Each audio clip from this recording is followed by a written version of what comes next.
प्रभु यीशु मसीह के मधुर और सामर्थ्य नाम में आपको जय मसीह की। Good morning, praise the Lord. Daily Bible संदेश में आपका हार्दिक स्वागत है। आज 14 अगस्त है और परमेश्वर को धन्यवाद कि उसने हमें फिर से एक नया दिन दिया है, एक नया सवेरा दिया है, ताकि हम अपने जीवन के चाल चलन, सोच विचार और आचरण के द्वारा उस परमेश्वर को महिमा दें जिसने हमें आज की जिंदगी दी है। मैं आशा करता हूं कि आप और आपका परिवार प्रभु में आनंदित हैं। बहुत बहुत धन्यवाद कि आपने अपना कीमती वक्त निकाला कि आप इस संदेश को सुन सकें। और मेरी प्रार्थना है कि आज के वचन के द्वारा परमेश्वर आपके दिलों से बातचीत करे। हम आज तीसरा यूहन्ना की पहली पत्री को शुरू करेंगे। तीसरा यूहन्ना और उसके पहले अध्याय को शुरू करेंगे। और मैं आशा करता हूं कि कल जो मैंने परिचय या इंट्रोडक्शन भेजा था उसे आपने ज़रूर पढ़ा होगा। बहुत ही छोटे संक्षिप्त रूप में उसे समझाकर बताया गया है कि उस पूरे चैप्टर का सारांश क्या है। वास्तव में पूरा चैप्टर 3 व्यक्तियों के जीवन के बारे में लिखा हुआ है। हमें अपने आप को तीनों में से एक के जीवन के समान बनाना चाहिए। तो आइए हम अध्ययन करें और सीखेंगे कि परमेश्वर आज हमसे क्या सिखाना चाहते हैं। यूहन्ना की तीसरी पत्री और पहला अध्याय। यहां पर यूहन्ना लिखते हैं, मुझ प्राचीन की ओर से प्रिय गयुस के नाम, जिससे मैं सच्चा प्रेम रखता हूं। अब यूहन्ना के समय में गयुस नाम के अत्यधिक सामान्य व प्रचलित नाम था। गयुस नाम बहुत ही सामान्य नाम था और नए नियम में कम से कम 3 व्यक्ति हैं जिनका नाम गयुस था और जिनके बारे में लिखा गया है। जैसा कि पहला नाम हम पढ़ सकते हैं प्रेरितों के काम 12 और उसकी 19 में, और दूसरा नाम है प्रेरितों के काम 20 और उसकी 4 में, और तीसरा नाम है रोमियो 16 और उसकी 23 में, और पहला कुरिन्थियों 1 और 14 में। बाइबल के अधिकांश शास्त्री या स्कॉलर्स ये सोचते हैं, मानते हैं कि जिस गयुस को ये पत्र लिखा गया था, ये ऊपर लिखे हुए तीनों में से कोई नहीं था, बल्कि चौथा गयुस है। इस गयुस के बारे में इस पत्र में लिखी बातों के अलावा और अन्य कोई भी जानकारी नहीं है। तो ये एक व्यक्ति है जिसे यूहन्ना इस पत्र को लिखता है। ये एक पर्सनल लेटर है, एक पर्सनल पत्र है जो वो गयुस को लिख रहा है। और गयुस के बारे में सीखने के लिए बहुत सारी बातें हैं और आगे हम पढ़ेंगे। दूसरी आयत में है, प्रिय, मेरी ये प्रार्थना है कि जैसे तू आत्मिक उन्नति कर रहा है वैसे ही तू सब बातों में उन्नति करे और भला चंगा रहे। यहाँ पर यूहन्ना कहता है कि जिस तरीके से आप आत्मिक उन्नति कर रहे हैं उसी तरीके से सब बातों में उन्नति करे और भला चंगा रहे। तीसरी आयत में, क्योंकि जब भाइयों ने आकर तेरे उस सत्य की गवाही दी जिस पर तू सचमुच चलता है, तो मैं बहुत ही आनंदित हुआ। मुझे इससे बढ़कर और कोई आनंद नहीं कि मैं सुनूं कि मेरे बच्चे सत्य पर चलते हैं।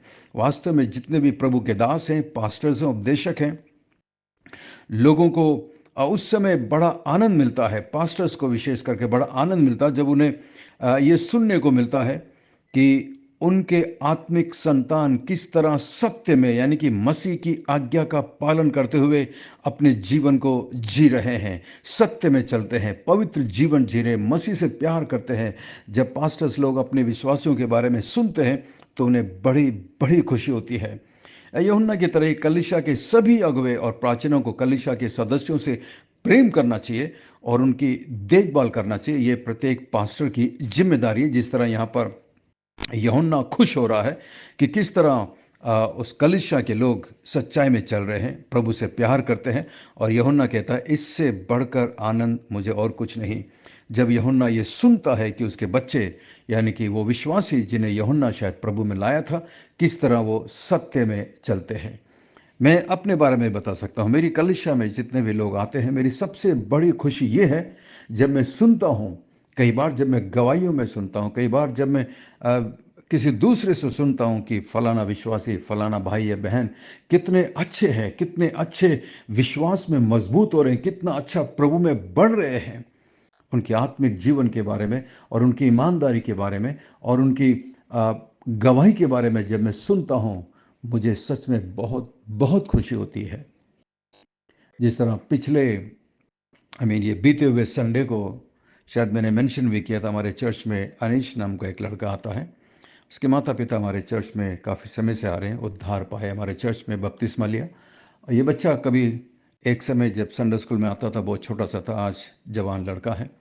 इसके बारे में बहुत अच्छी गवाही सुनने को मिली कि किस तरह ये काम करता है, मेहनत करता है, परिश्रम करता है और अपने मसीही गवाही को बना कर रखता है जहाँ पर काम करता है। और वहाँ के लोग जब उन्हें पता चलता कि ये एक क्रिश्चियन है, मसीह है और इसका व्यवहार कितना अच्छा है, तो यीशु मसीह को महिमा मिलती है, यीशु मसीह को तारीफ मिलती है। तो ऐसी बातें सुनकर मुझे बड़ी बड़ी खुशी होती है। और उसके साथ साथ मैं एक घटना और बता दूं, ये वही लड़का है अनिश, जिसके पिताजी कभी ऑटो ड्राइवर हुआ करते थे। अब तो वो इस हालात में नहीं है, बीमार रहते हैं इसलिए वो घर पर रहते हैं। लेकिन जब वो ऑटो चलाते थे आगरा में, आगरा फोर्ट में, आगरा कैंट में, एक दिन ऐसा हुआ कि उनकी गाड़ी में 3-4 लोग आकर बैठे। और बैठने के बाद उसने भाई रघुनाथ ने, यानी कि अनीश के पिताजी ने, जो ऑटो ड्राइवर थे, उन्हें स्टेशन पर छोड़ दिया। स्टेशन पर छोड़कर ऑटो लेकर घर आ गए। और घर लाकर जब उन्होंने गाड़ी खड़ी की और सब चेक किया कि सब ठीक ठाक है, तो देखा कि पीछे एक बैग रखा हुआ था। एक बैग रखा हुआ था और वो बैग उन्होंने उठाया और ताज्जुब करने लगे कि अरे ये बैग तो उन्हीं मुसाफिरों का जिन्हें मैं अभी स्टेशन छोड़ के आया हूँ। लेकिन वो तो गाड़ी में बैठकर चले गए। और वो बैग जब उन्होंने खोल कर देखा तो उसके अंदर सोने और चांदी के जेवरात थे, कुछ रुपए थे, कैश थे। और उसके अंदर शादी के कुछ कार्ड्स रखे हुए थे। इन्हें समझ में आ गया कि ये लोग बेचारे कहीं शादी में जा रहे थे और ये शायद वो खरीद कर जा रहे थे किसी भी काम से। उसके बाद इन्होंने क्या किया, उस बैग को लेकर पास में ही जाकर थाने में इसको जमा किया और अपना नाम और पता लिख करके दे दिया। उसके बाद पुलिस ने छानबीन करी और उस पर जो एड्रेस लिखे हुए थे कार्ड पर, उनको कॉल किया, फ़ोन किया और उन लोगों को थाने में बुलाया। और उसके बाद भाई रघुनाथ को भी थाने में बुलाया। अखबार वाले वहाँ पर मौजूद थे। वो ये सब सुनकर दंग रह गए। उन्होंने भाई रघुनाथ की फ़ोटो खींची, उन लोगों की फ़ोटो खींची, पुलिस वालों की फ़ोटो खींची और ये फ़ोटो अखबार में था कि एक ईमानदार टैक्सी चालक आज भी है, आज भी ईमानदार टैक्सी चालक हैं। और ये कहानी थी। जब उन्होंने उनसे पूछा भाई रघुनाथ से, आपने ये कैसे बैग लौटा दिया, वैसे लौटाते नहीं हैं, और आपके मन में क्या चल रहा था? उन्होंने कहा, साहब मेरे 5 बच्चे हैं, शादी नहीं हुई किसी की, बच्चे पढ़ रहे हैं, मैं गरीब हूँ, ऑटो चलाकर परिवार पालता हूँ, लेकिन मैं एक चर्च में जाता हूँ, मैं क्रिश्चियन हूँ, मैंने उद्धार पाया है। मैं जो गलत काम पहले करता था अब नहीं करता हूँ, इसलिए मेरा मन नहीं माना। और मेरे मन में बार बार यही आ रहा था कि जिसका भी ये पैसा है वो कितना दुखी हो रहा होगा, कितने परेशान हो रहे होंगे, कितनी उनकी आत्मा दुख रही होगी। इसलिए मुझसे रहा नहीं गया और मैंने ये पैसे लाकर थाने में जमा कर दी। देखा, ये भी एक गवाही है। जब मैं ऐसी बातों को सुनता हूँ मेरा सीना गर्व से फूल जाता है कि ऐसे लोग मेरे चर्च के मेंबर्स हैं और आज भी उनका पूरा परिवार हमारे चर्च में आता है। ये होनी चाहिए प्रत्येक मसीहों की गवाही। गयुस भी ऐसा ही एक था जिसको यूहन्ना बहुत प्यार करता है। और जब वो सुनता है कि वो किस तरह सत्य पर चलते हैं, उनके बच्चे किस तरह सत्य पर चलते हैं, तो उसे खुशी होती है। 5वीं आयत में देखिए, हे प्रियो, जो कुछ तू उन भाइयों के साथ करता है जो परदेसी हैं, उसे विश्वासी के रूप में करता है। अब यहाँ पर यूहन्ना एक बहुत अच्छी बात को लिखता है। गयुस वास्तव में पहुनाई करने वाला एक व्यक्ति के रूप में जाना जाता था। वे सुसमाचार के प्रचारक लोगों को जो सुसमाचार प्रचार करते हुए घूमते थे उनका स्वागत करता था, उनकी सहायता करता था, उन्हें अपने घर में ठहराता था। उस ज़माने में ऐसा कोई होटल वगैरह नहीं था कि जहाँ पर ये लोग होटल में रुके। लेकिन उस ज़माने पे जब ये सुसमाचार प्रचारक निकलते थे तो मसीहों की तलाश में होते थे या चर्च की तलाश में होते थे जहाँ पर वो रह सके। और ये लोग लगातार यात्रा करते हुए घूमने वाले प्रचारक हुआ करते थे। यानी यीशु मसीह की खातिर वो लोग सुसमाचार का प्रचार करने के लिए निकले थे। जैसा कि यहाँ पर लिखा है, सुसमाचार के लिए जो लोग निकले हैं, जो परदेसी हैं, उसे विश्वासी के रूप में करता है। 6 आयत में, उन्होंने कलीसिया के सामने तेरे प्रेम की गवाही दी है। यदि तू उन्हें इस प्रकार विदा करेगा जिस प्रकार परमेश्वर के लोगों के लिए उचित है, तो अच्छा करेगा, क्योंकि वे उस नाम के लिए निकले हैं और अन्य जातियों से कुछ नहीं लेते। इसलिए ऐसों का स्वागत करना चाहिए, जिससे हम भी सत्य के पक्ष में उनके सहकर्मी हो सकें। यूहन्ना के समय में घूमने फिरने वाले प्रचारक, क्योंकि आर्थिक स्थिति इतनी अच्छी नहीं होती थी कि वे किसी होटल में ठहरें और अपने खर्च और जो खाने पीने का खर्चा उठा सकें, वे जहाँ भी जाते थे वहाँ विश्वासी लोगों के यहाँ अतिथि सत्कार और उनके अतिथि सत्कार पर ही निर्भर रहते थे। वे मूर्ति पूजा की यानी कि अविश्वासी लोगों के घर में नहीं ठहरते थे या उनके यहाँ नहीं रुकते थे। अन्यथा वो अविश्वासी लोग संभवतः उन पर यह आरोप लगाते कि ये केवल भोजन और सामान पाने के लिए प्रचार करते हैं। इस प्रकार इन प्रचारकों का अतिथि सत्कार करने वाले विश्वासी लोग सुसमाचार को फैलाने के कार्य में उनकी बड़ी सावधानी के साथ कठिन मदद करते थे।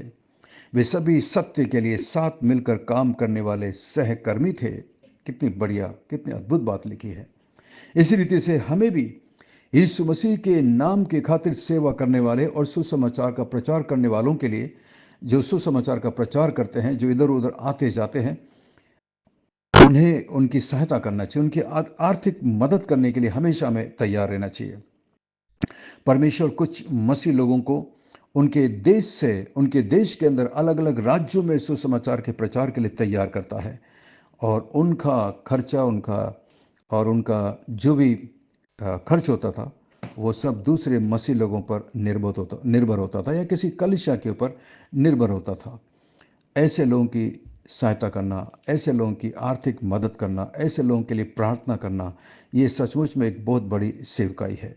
इस प्रकार हम चाहे बाहर हैं या घर के अंदर हैं, हम सुसमाचार के लिए मिलकर काम कर सकते हैं, जैसा यहाँ पर लिखा है, जिससे हम भी सत्य के पक्ष में उनके सहकर्मी हों। मैं सच में धन्यवादी हूँ इस बाइबल संदेश ग्रुप में उन सभी का जो हमारी सेवकाई के लिए मदद करते हैं। वो एक तरीके से हमारी इस सेवकाई में सहकर्मी है। सहकर्मी का मतलब को वर्कर्स, जो मिलकर सेवा करते हैं। भले ही आप मेरी तरह इधर उधर नहीं जाते होंगे, चर्च नहीं लेते होंगे या प्रचार नहीं करते होंगे, परंतु आप जब हमें सपोर्ट करते हैं आर्थिक तौर से, तो आप हमारी सेवा में सहकर्मी बन जाते हैं, सम्मिलित हो जाते हैं, क्योंकि आप अपनी मेहनत से कमाए हुए पैसे को, अपना पसीना बहाकर कमाए हुए पैसे को अलग निकालकर प्रभु की आज्ञा के अनुसार प्रभु की सेवकाई के लिए मदद करते हैं। तो इसका प्रतिफल आपको भी जरूर मिलेगा, क्योंकि आप मेरे साथ सहकर्मी हैं और परमेश्वर आपको इसका प्रतिफल अवश्य देगा। इसलिए मैं एक बार और आप में से उन सब का दिल से धन्यवादी हूँ जो हमारी सेवकाई को अपनी प्रार्थना में याद रखते हैं, हमें उत्साहित करते हैं, समय समय पर हमें मैसेज लिखते हैं, इनकरेज करते हैं और समय समय पर हमें आर्थिक तौर से मदद भी करते हैं। मैं दिल से धन्यवादी हूँ। आप गयुस की तरह हैं जो सुसमाचार के प्रचार करने वालों को आर्थिक मदद देते हैं। इस तरीके से आप हमारी सेवकाई में सहकर्मी बन जाते हैं। सहकर्मी का मतलब साथ में मिलकर कार्य करने वाले। परमेश्वर आपको इसका प्रतिफल अवश्य देगा। आइए हम प्रार्थना करें। जब मैं प्रार्थना करता हूँ, मैं कई लोगों का नाम लेता हूँ, उसमें शायद मैं आपका नाम ना ले पाऊँ, लेकिन आपका नाम हमारे इस लिस्ट में है और मैं अपनी व्यक्तिगत प्रार्थना में आपको याद रखता हूँ। तो जिन लोगों के नाम मैं लेता हूँ, कृपया आप भी उन लोगों के लिए प्रार्थना करिएगा, क्योंकि हम सब एक परिवार की तरह हैं। हम सबको एक दूसरे की ज़रूरत है, एक दूसरे की प्रार्थना की आवश्यकता है। और जब मैं प्रार्थना करता हूँ, आप भी मेरे साथ अपनी आंखें बंद करें और मेरे साथ प्रार्थना में शामिल हो जाएं। आइए हम प्रार्थना करें। स्वर्ग में विराजमान जीवित और जिंदा परमेश्वर, अनुग्रहकारी दयालु पिता, विलंब से कोप करने वाले अति करुणामय परमेश्वर, धन्यवाद, धन्यवाद, धन्यवाद। आपकी सारी आशीषों के लिए धन्यवाद। आज हम जो कुछ भी हैं आपकी दया और आपके अनुग्रह की वजह से हैं। धन्यवाद। धन्यवाद परमेश्वर आपके प्रेम के लिए, धन्यवाद आपकी पवित्र आत्मा के लिए, आपके पवित्र वचन के लिए धन्यवाद जो हमारे दिलों से बात करता है। हमारी मदद करिए, सहायता करिए प्रभु जी, ताकि हम न केवल इस वचन के बोलने वाले हों या केवल सुनने वाले हों, बल्कि हमारी मदद करिए कि हम इस वचन के अनुसार चलने वाले बन सके। जैसा कि आज हमने आपके पवित्र वचन में गयूस के बारे में देखा, प्रभु हम में से प्रत्येक की मदद करना प्रभु, ताकि हम भी गयूस की तरह सुसमाचार के प्रचारकों का हौसला हौसला अफजाई कर सके, उनको उनका ढाढ़स बना सके और उनकी सहायता और मदद कर सके।